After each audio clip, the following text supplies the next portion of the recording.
Hello बच्चों, let's read the question. Question says gravitational force is required for option 1 stirring of liquid, option 2 convection, option 3 conduction and option 4 radiation.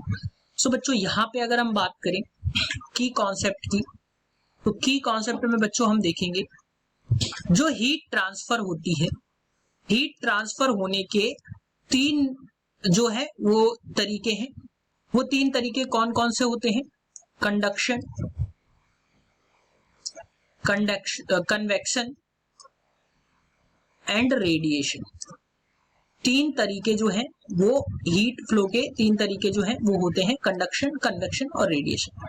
अगर बच्चों हम conduction की बात करें तो कंडक्शन में पार्टिकल्स का डायरेक्ट कांटेक्ट होना जरूरी होता है। डायरेक्ट कांटेक्ट में जब दो पार्टिकल्स होते हैं तो वहां पे कंडक्शन होता है।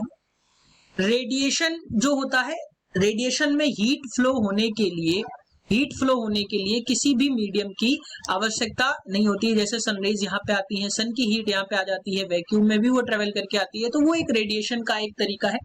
हीट फ्लो के लिए यहाँ पे कोई भी मीडियम की रिक्वायरमेंट नहीं होती। लेकिन अगर हम कन्वेक्शन की बात करें तो कन्वेक्शन में क्या होता है कि क्या होता है कि अगर हम कन्वेक्शन की बात करें तो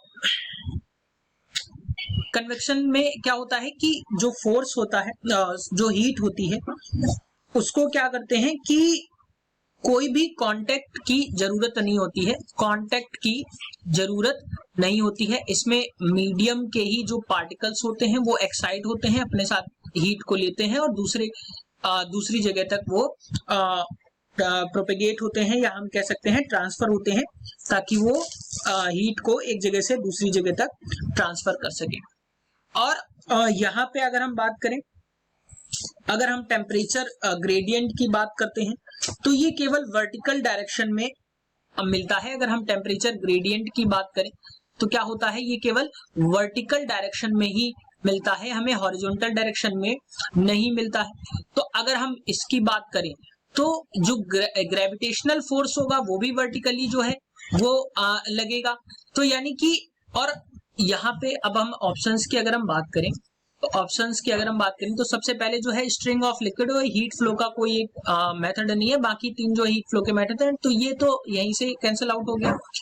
दूसरा कंडक्शन जो है, अगर हम कंडक्शन की बात करें तो कंडक्शन में हमें मीडियम के डायरेक्ट कांटेक्ट की जरूरत पड़ती है, तो यहाँ पे ग्रेविटेशनल फोर्स का कोई रिक्वायरमेंट नहीं है।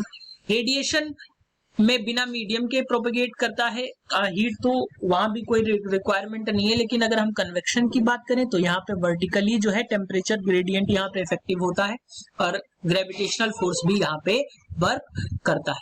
सो बच्चों कन्वेक्शन में ग्रेविटेशनल फोर्स जो है वो रिक्वायर्ड होता है। So correct option is answer 2। Hope you understood it well. Best of luck.